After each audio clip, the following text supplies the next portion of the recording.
Hello everybody, this is Professor Jason Kim. At this video, we're going to talk about the literal equation and the application. Literal equation is like manipulating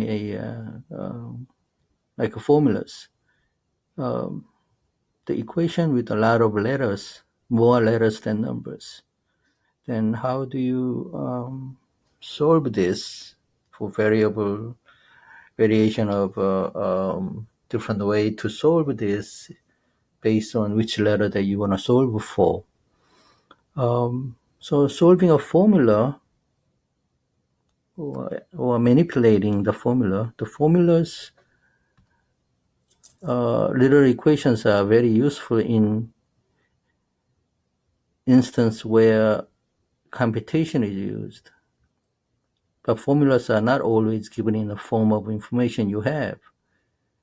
Thus, we have to solve for a particular variable that what we want. So in the linear equation form, so there are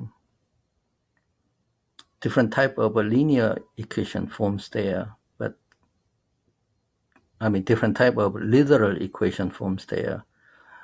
One of them is linear equation form. The other one is a fractional form. And the last one is the factoring forms. So those are the three most common form of literal expression. So now let's talk about the linear equation forms. Linear equation means highest power of the letter that you're looking for is first power. No second power, no third power, only the first power. That's a linear equation. So for example, you want to solve, let's say 2x plus 3y equal 4, and you could ask to solve for y, or you could ask solve for x. So that means the difference is solve for y means you have to have a y equal format. Left side of the equal sign has to be y alone. Compared to solve for x means left side of equation equal sign has to be x alone, and everything else is in the other side. That's the difference between solve for y and solve for x in this particular question. So again, you write the question, and solve for y means y on left side of equal sign. Actually, y only on left side of equal sign.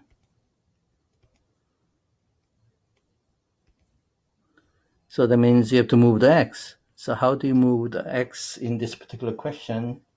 So you can have a y alone on the left side of equal sign. So you do inverse operation, minus 2x on both sides. So you have 3y equals negative 2x plus 4. Now in here, you see that when there is x and letters and numbers, you usually write a letter first and the number. That's why you have negative 2x plus 4 instead of 4 plus negative 2x. So you write the letter first and then number. Now, did I solve for y yet? Well, right now I have a 3y, so I have to get rid of 3.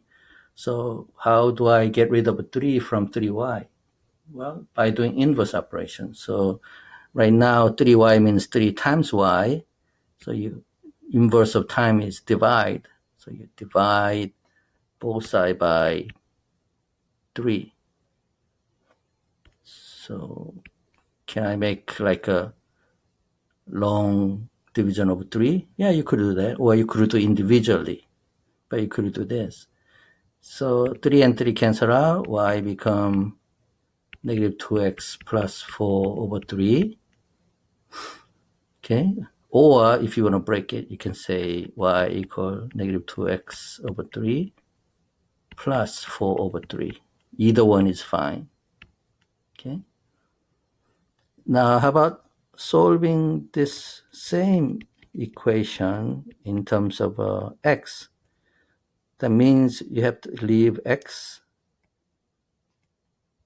alone, and you have to move the y to the other side. So you have to do inverse operation of plus 3y. So minus 3y in both sides. Then 2x become negative 3y plus 4. Okay, does that make sense? And then you want to solve for x, not 2x. So you divide both sides by 2. So in that way, 2 cancel out. X become negative 3y plus 4 whole thing over 2. Or you can make it as x as individual over 2. By the way, individually 4 over 2 is 2. So you can rewrite this as a negative 3 over 2y plus 2. You can do that way. So either one is fine. Okay. So that's the example of how to solve linear equation in two different variable, x or y. Now let's look at one more example. You have y equals mx plus b, and then you want to solve for x first. So what does that mean? Solve for x means x has to be left side of equal sign. So right now, x is on the right side of equal sign. When here is equal sign, here is x. So what you can do is,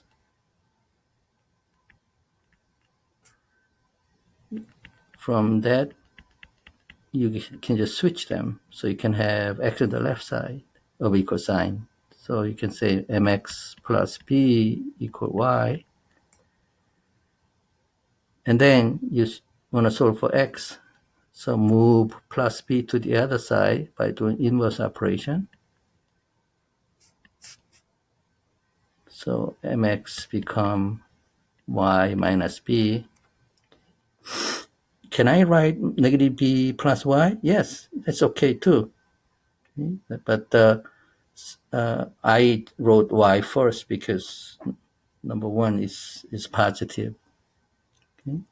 Y is positive and b is negative, so I wrote the y first.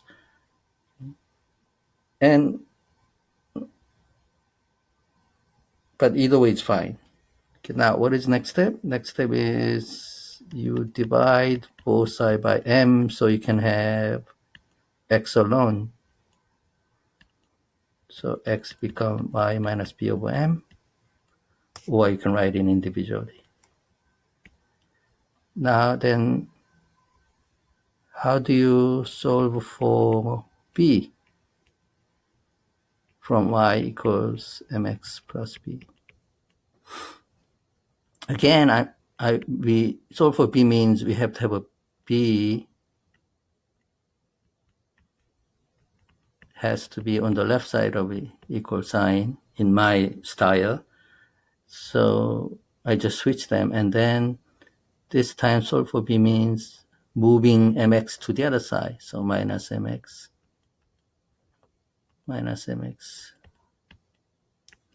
So b become y minus mx. So that's the answer, because you have a b alone on the left side. Okay. So that's how you solve the literal equation, especially linear literal equations. Now pause your video and do the question on exercise 1-1, 4 questions, and check your answer with solution key at the bottom of this section. pause the video and please start doing the work. Thank you.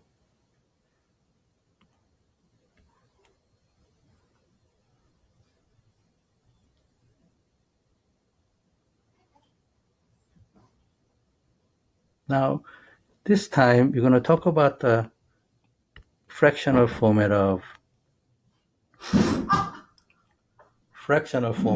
the equations.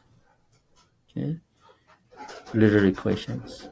Fractional form means like this: v equal kt over p is a fraction in here, and you want to solve for t. So solve for t means t has to be on the left side. So what I'm going to do is I'm going to switch it. So make it as a kt over p equal v first.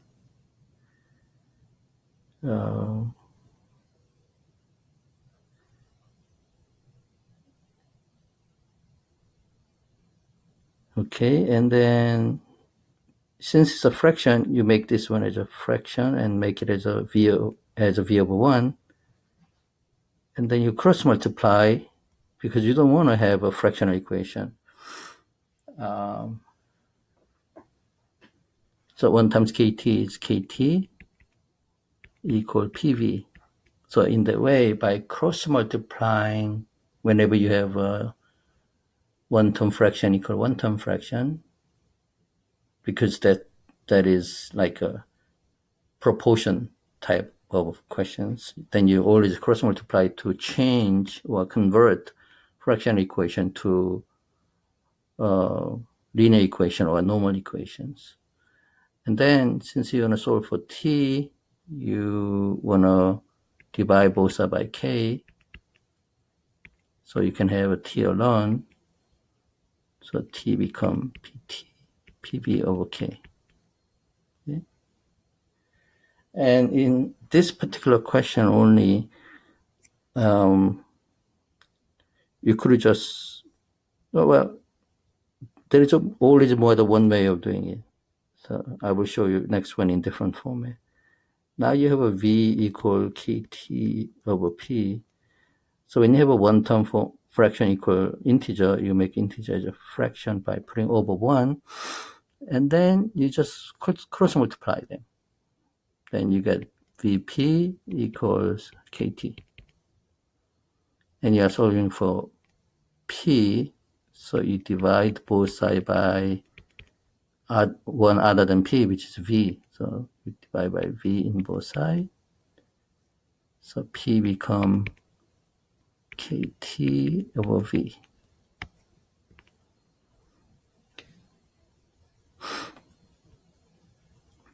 Now another example, you want to solve a equals b minus c over d. So again, it's a integer equal fraction, or a fraction equal fraction by putting over 1. So if I just make this one as a over 1 equal b minus c over d, and then cross multiply, then I get ad equals 1 times b minus c, but 1 times you don't have to write it. So I got ad equal b minus c. But you want to solve for b. Right now the b is on the right side of equal sign. So what you have to do is just switch them. So b minus c equal ad. So you have b is on the left side of equal sign. And then to have a b alone, you do inverse of minus c, which is plus c in both sides. So this side cancel out. B become ad plus c. Okay. In here I have a dA, but dA is same as ad. But because in multiplication, order doesn't matter. So 2 times 3 is same value as 3 times 2. So, but in here I had a b equal ad over c. Now, if you want to solve for C, again, once you cross multiply, I have AD equal B minus C. Now I'm going to switch them for my convenience. So B minus C equal AD. Now C is the one that you're looking for, right? So minus B in both sides. I got negative C equal AD minus B. But I'm looking for C, not the negative C. So what I'm going to do is, to get rid of negative, I'm going to divide both sides by negative 1. Then negative and negative cancel out. C become AD minus B over negative 1, which becomes, I'm going to multiply negative 1 on the top and negative 1 on the bottom to get rid of negative sign there. Then I got negative of AD minus B over 1, which is same as the one that I have over there. It's a negative AD plus B.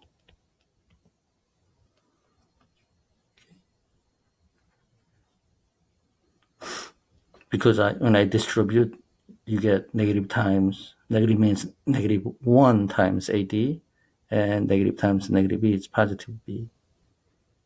So I end up with negative AD plus B. So this question asks for manipulating the negative things. Okay.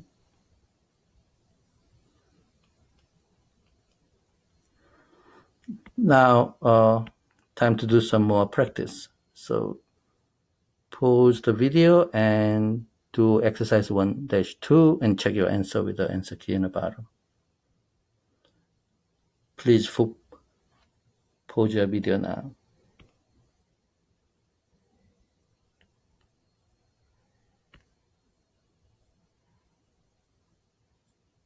And do the work.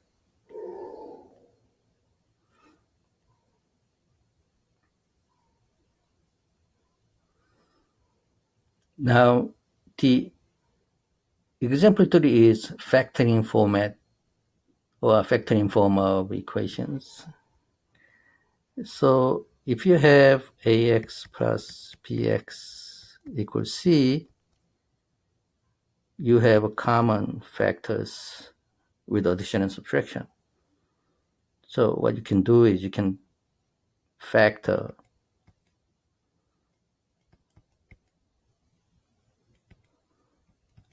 by both, and this is format of factoring.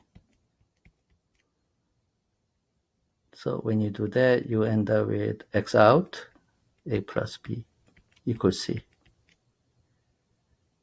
And then you want to solve for the factor that you got. You divide both sides. You want to solve for x, because they say solve for x. So when x is in a 2 in both terms, but you cannot combine them because they are letters. Okay, then you factor it, and to solve for x alone, you divide both sides by a plus b. So you can cancel out. So x become c over a plus b. So that is become your final answer.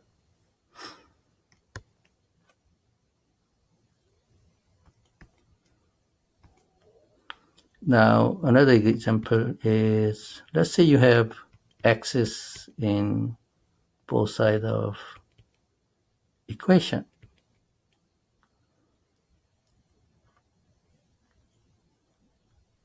But if you want to solve for x, you have to move all the x's in the left side. So you're just going to do minus px in both sides. So in that way, all the x's in one side, especially left side of the equation, equal sign. And then when both of them has x, you can factor them out with the ax divided by x minus px over x equal b. And then if you simplify, you get x of a minus p equal b. And if you want to solve for x, you divide both sides by a minus p because you want to get rid of them.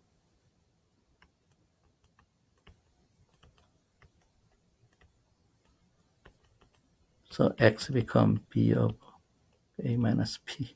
So that becomes your final answer.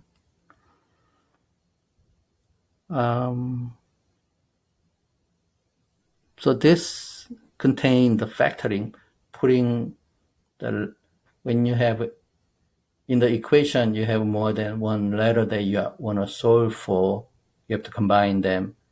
And especially combine means you have to be, that letter have to be both in the same side, especially left side of equal sign. And then you factor it because you have two of them. So you have to make it as a one. So that's why you have to factor them. So that's why they call this process a factoring form. And then you solve for that letter. Okay. So now try pause your video and try the exercise 1-3 and check your answer with the solution key at the bottom. Okay, please pause your video now and do the exercise.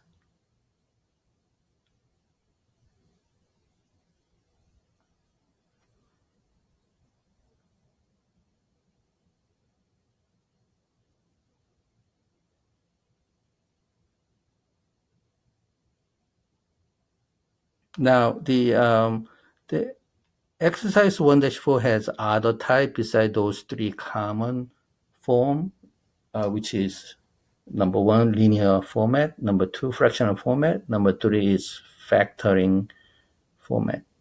And this is other format, but